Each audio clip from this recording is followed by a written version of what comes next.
guys? It's Luke here of Simbox. I'm delighted this evening to be joined by multi-time British middleweight champion, European middleweight champion, Mr. Too Sharp, Denzel Bentley. Denzel, how are we doing?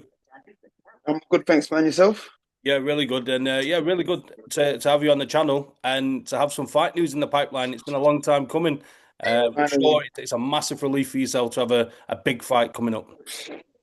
Yeah, no, most definitely. I mean, I haven't spoke to you in a while. I mean, on the interview, but you spoke in the DMs. You wanted the interview, and I think I was saying, no, I don't really want to speak to anyone until I get a date. Yeah. So I haven't done so. But now, I'm in a better place. I'm much happier. I'm happy to do my rounds and speak to everyone I need to speak to. And obviously, it's always a pleasure speaking to you. And I'm just excited to be back out, man. I ain't got long left. Putting in some good graft, and yeah, man. I don't even see this time off as a bad thing anymore. Firstly, obviously, there's a big title on the line. It's an opportunity to put myself on the world stage, and when I get to reflect back, I've noticed how much I've improved during that time because I stayed in the gym.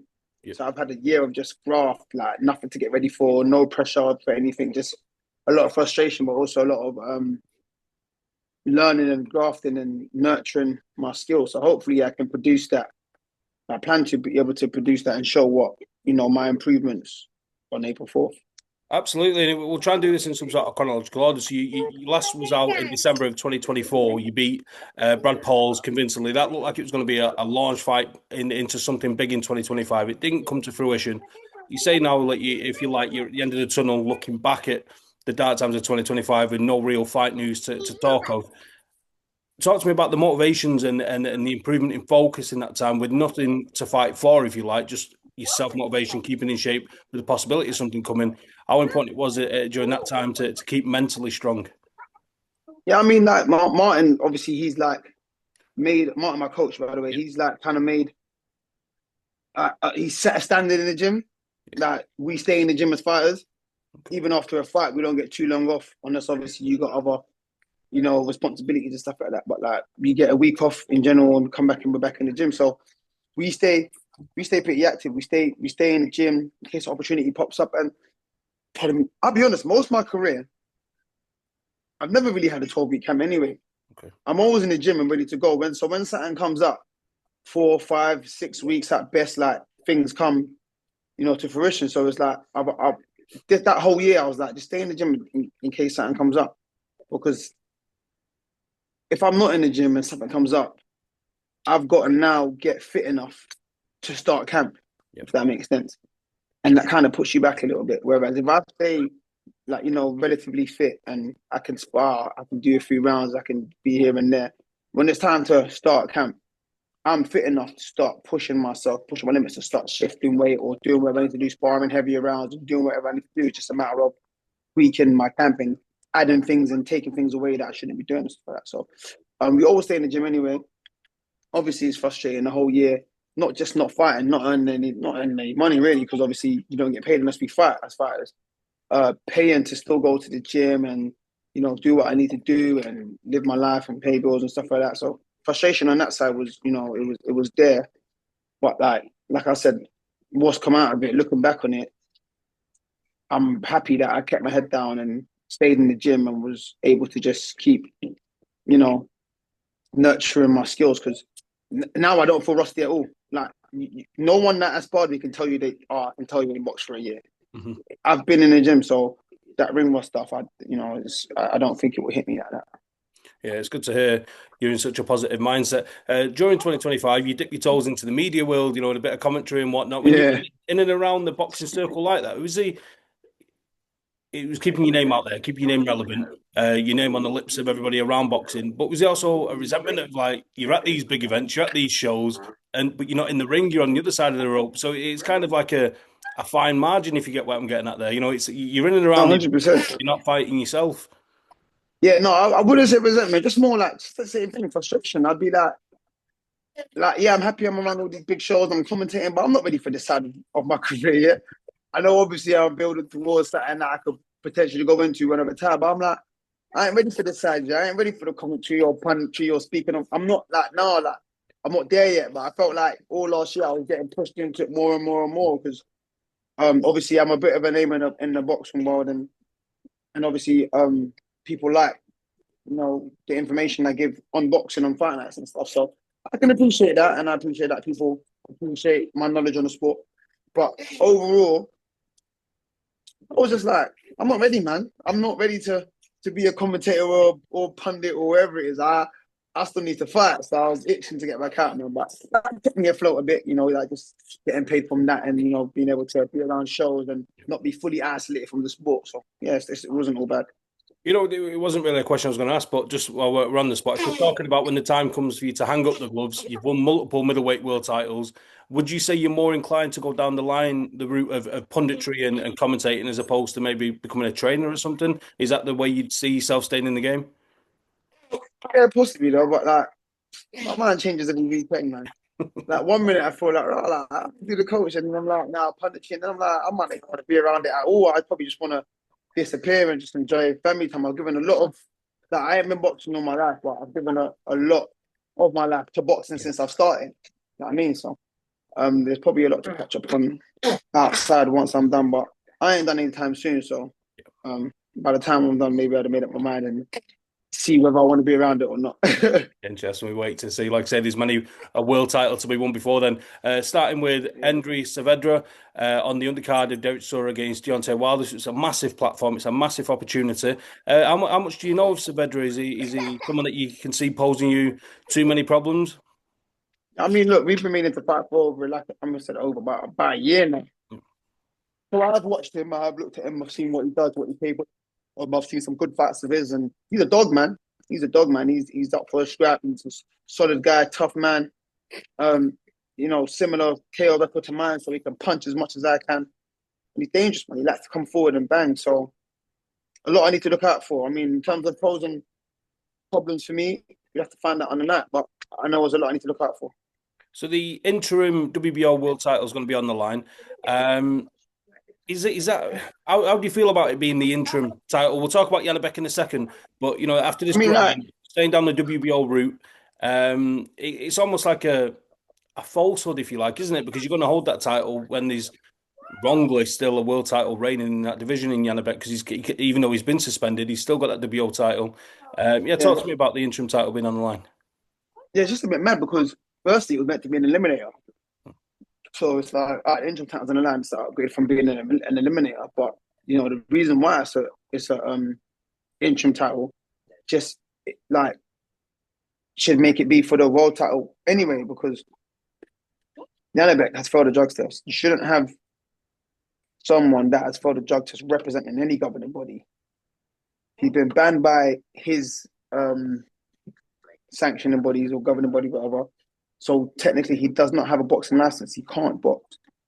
Can't be a champion if you do not have a boxing license. You've been suspended by the WBO and his own sanctioning body back home where he's from. And it also just means that no one is allowed to compete or become a champion for a whole year. So that for a whole year, no one in the WBO can become a champion because we've got to wait till this guy says suspension. So ultimately, everyone's being punished for his actions. So this is what it is, isn't it? That's it. If we sat here and we were saying, like God forbid he was in some sort of accident, and the injury caused that, you'd kind of get it. But 100%. Yeah, when it's a performance 100%. enhancing drug, you kind of, yeah. And It's who knows how long he's been taking that for? So from when he won the title, it could have all been falsely won because he wasn't being honest in your approach to the game. So I just think anyone that is dishonest in their approach to the game should be punished for it. Anyone that's cheating in any stance. I mean, I think people that you still with me? But anyway, yeah, I feel like people that cheat should be prosecuted. They should be made an example out of. Like, you shouldn't be able to keep your value as a fighter or keep your title off the back of cheating. And now we know that you should be able to. You should start again. Go back to the back of the queue and start again. Now you cheated to get here. Go start again. But not only is he still, he's a champion now. I mean, like, even if they were like, look, fight your case. It might take a year to fight the case. Let the division move on. Everyone box, and then when you're back, you get the first shot at the new champion. Yeah.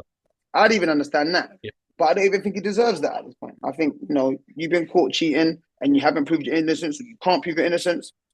then everything should be taken off you, and you should start again. You shouldn't even get the chance to, enjoy any benefits of the sport, because he's going to come back as champion and still earn big money. That ain't fair. That's not a punishment. How often does he fight anyway? Yeah, I agree. I agree. It does look like, say, God willing, you get the victory against Saavedra in April, then you'd fight Janibek later in the year, maybe, or maybe even 2027, depending on when his ban's up. I think it's in December, so it was backdated to. Yeah, but even though he's banned in December, he's not going to fight me in December. Yeah. So he'll be starting camp, and I probably got to fight in March, April. Anyway, so like I said, no one can become champion for a year. Yeah. It's crazy, but listen, the WBO are doing their best to try and keep everyone happy, but at the same time, I just feel like he needs to be punished for his actions. Yeah, absolutely. But my point that I was getting to is you fought this man before. After that fight, he's failed the drug test. He's going to come back from that ban, you'd think. You could potentially be the guy that he comes back against. What's your mindset going into that fight with this man that's a known drug cheat? He's failed for PEDs. Does that affect your mindset going in? No, not really. If that's what I have to do, that's what you have to do. I mean, Dalton Smith done it, and I respect him a lot for it. Yeah. Even though I was one of the ones saying he should make a stance and pull out, but as a fighter, we're all just going to go in there anyway. That's what we have to go through. But just make sure that the testing is on point, But listen, one fight at a time. I still got to beat Endry in front of me. He's a tough competitor, and he isn't someone to really take lightly. So get through him, and then we can think about what we want. I can moan at him, complain at him, shout at him, or fight him. Do you know what I mean? So, but we still got Endry in front of us. So I want to, keep my focus on him. Yeah, absolutely. And we do look forward to that fight. It promises to be a good one. Denzel, I just want to pick your brains about a couple of middleweight fights coming up this weekend. Firstly, George Liddard against Tyler Denny for the British and Commonwealth middleweight titles. Good clash of styles. Are you looking forward to that fight? Yeah, that's going to be a good fight. I like George. George is a good fighter, a very good fighter, very young, and he's very honest in his work. I mean, he wants the big fights. He's not shying away. He's not really trying to navigate a route like, let me look like I'm the guy. He's actually beaten, top competitors or top domestic competitors, that I put in front of him, to get to where he's got to. So, a lot of credit to George for that. Denny's very experienced, had some big wins, had a lovely run, coming up to when he won the European title. He had a great run, and you can only commend that as well. He done it in the away corner as well. He didn't have no favours. He beat about 6-7 fighters that were unbeaten or only lost once in a row into becoming European champion before obviously he bumped into Hamza Shearer. So I don't think that defeat would have taken too much out of him, because it wasn't like a beating. It was like 2 rounds, and maybe on a confidence issue, a confidence side, not issue. Maybe on a confidence side, it might made him feel confident. But he's a dangerous fighter. Not really a no puncher, but punches hard enough to keep his opponents honest. So I think it'll be a good fight. I think the styles will gel well. They both come forward and throw a lot of punches. Never sparred or been. I don't even think I've met Tyler Denny in real life, so can't speak on his physicality or anything. I know George is a very physical fighter that has to come in close and have a scrap too. But it should be a good fight, man. I think I'm going to favour George, but it'll probably be a tough fight.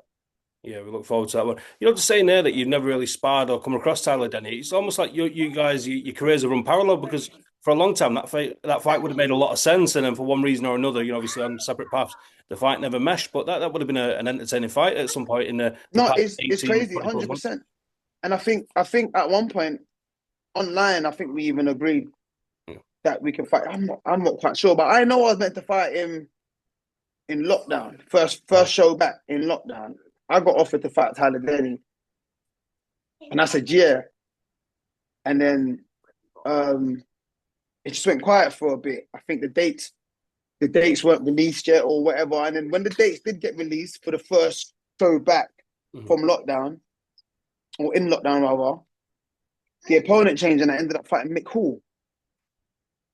But I hand on heart, I don't know why it was no longer Tyler. I don't know whether he wasn't ready, or because that was my first southpaw, my team might have been like, no, I don't know. I just remember saying, yeah, cool, that's who we got. And then when the show got announced, I was fighting Mick Hall. And obviously at that time, Tyler Denny wasn't who Tyler Denny is now. So I was like, all right, it makes no difference. Mick Hall, Tyler Denny, it's the same thing to me. You know what I'm saying? Like, neither of them are, in my eyes, at that time, had done more than the other. It was just whatever. So I know we was meant to fight back then, and I thought, okay, maybe we'll cross paths. And then he became European champion. I wanted the European title, so I thought, okay, maybe we'll cross paths. But yeah, we just haven't for one reason or another. And like I said, I respect what he's done in his career, and I commend him for becoming European champion. Absolutely. Another big middleweight title fight this weekend. In fact, the WBC middleweight champion Carlos Adamez defends against Austin Ammo Williams, a fight we've been made to wait for a couple of dates now, but it goes down this weekend. You excited for Adamez against Williams? Yeah, I was just literally watching the little build up thing they've done on YouTube for them to like probably like an hour ago. I think it'll be a good fight. They're both similar in stature. I sparred Ammo before. Ammo is strong and he can punch. Adamez, I haven't sparred before or anything, but he looks a good fighter, good head movement, good skill set, can fight both ways. Like Dominican, like he fights like that kind of style, Dominican Cuban kind of style. Got a good style, man, and he can obviously punch. You know, you look at some of the fights he had, especially I think when he did he win the title in that fight, or when he defended his title, at least when he fought J. Williams. I mean, that was a brutal knockout. He gave Hamza problems. He clearly punched because he kept Hamza off him and stuff. So it's going to be a good fight, man. And I think it's whoever asserts their dominance first, but it'll be a very good fight. Are you leaning one way or another there for us to put you on the spot for a prediction? No, I think Carlos Adamez, from what he's shown, has shown a better skill set and to be a better boxer than Ammo. But I think Ammo's good enough to cause an upset and win there. I mean, I sparred him years ago when Regis fought Taylor, Josh Taylor. That's when I sparred him. Obviously, he's come on a lot since then, and even back then, I thought he was a good talent. So he is a good talent. But just from what I've seen, the levels that Adamez has been at, I'd probably favour Adamez, but I won't be surprised if Ammo gets the win. Yeah, we look forward to that on Saturday. Just two more things to pick your brains about before we go. The headline event or the headline fight on your event when you fight Saavedra will be Derek Chisora and Deontay Wilder, as we've said. This fight, for so many reasons, Denzel, makes so much sense, doesn't it? And it's very rarely you say that about guys that are pushing 40 or are past 40, but this fight does make a lot of sense for both guys and promises to be a very entertaining fight. What's your thoughts on Chisora Wilder? Yeah, I think you're right. I think it is an entertaining fight. Seeing where Wilder is in his career, more recently, how he performed, we want to know if the old Wilder's back. And Chisora seems to be getting better with age. So he's had some good wins as he's gotten older. And he's on a good little run right now. So him and Wilder just makes sense. I mean, if Wilder is a shell of himself and it performs like he has in his last 2-3 fights, then we might see Chisora walk away with the victory and right up into the sunset. But if not, then we can see Wilder, kind of revive his career and put himself back in the mix in that kind of big free talk with him, AJ, and Fury. So it's interesting to see, man, because I know Usyk wants that fight, so Wilder needs to win that to get that fight. Because if he loses, I don't think it happens. But if he loses, they might both walk away. But I know Chisora's spoken about walking away even if he wins. But if he loses, if Wilder wins, he might stay on and try and get some more big fights. But if he loses, they might just both walk away. And it's both their 50th fights. That's a crazy milestone to hit. So yeah, man. I mean, both of them have had great careers, made good money. Wilder's obviously been the champion as well. So I mean, he has nothing left to prove in the sport, but he probably feels like he does. But yeah, both legends in my eyes. Yeah, absolutely echo those thoughts. And two other fighters, maybe at the opposite end of the scale, that they're nowhere near retirement or anything like that, is Fabio Wardley and Daniel Dubois for the WBO World title. Is it WBO or IBF? I can't remember. Yeah, WBO. Yeah, WBO World title. Goes down in Manchester, May 9th. That's pure fireworks, surely, Denzel. It's a fight that everyone has to watch, yeah. 100%. That's it's got fireworks written all over it. Fabio's just gritty. He'll get there, he'll just get down, eat shots, and then give it back. He can clearly punch. He's got nearly 100% knockout ratio. He's knocked everyone he's been in there with, actually, because he rematched Clark and knocked him out. So similar to Wilder when he was coming out. It's crazy. But yeah, good fighter, man. Daniel's obviously the cleaner boxer, but it's if Fabio even allows him to box. Like, Daniel's first instinct isn't to go in there and box. It's to go in there and hurt, seek and destroy. And if he gets drawn into a fight, he's giving Fabio a chance. If he boxes Fabio, then he obviously has the advantage there. But I don't, like I said, Daniel's first instinct isn't to go in there. But I don't know what they're working on in camp. Maybe it is, but he's just, even from when we did used to train together, he was trying to hurt everyone he was stepping in there with. So I know what kind of mindset he goes in the ring with. Obviously, he's aged, he's matured. He might box off the jab, but if he does, I don't think it will last long. So it's just how long he can not get drawn into a fight. If they get drawn into a fight, from the first round, then it's just whoever survives, man. It's literally, but listen, it'll be good to watch. It'll be very good to watch. Yeah, absolutely. If I was to put you on the spot there with an alternate prediction between Chisora Wilder and Wardley Dubois, which fight ends quickest in your opinion? Wow.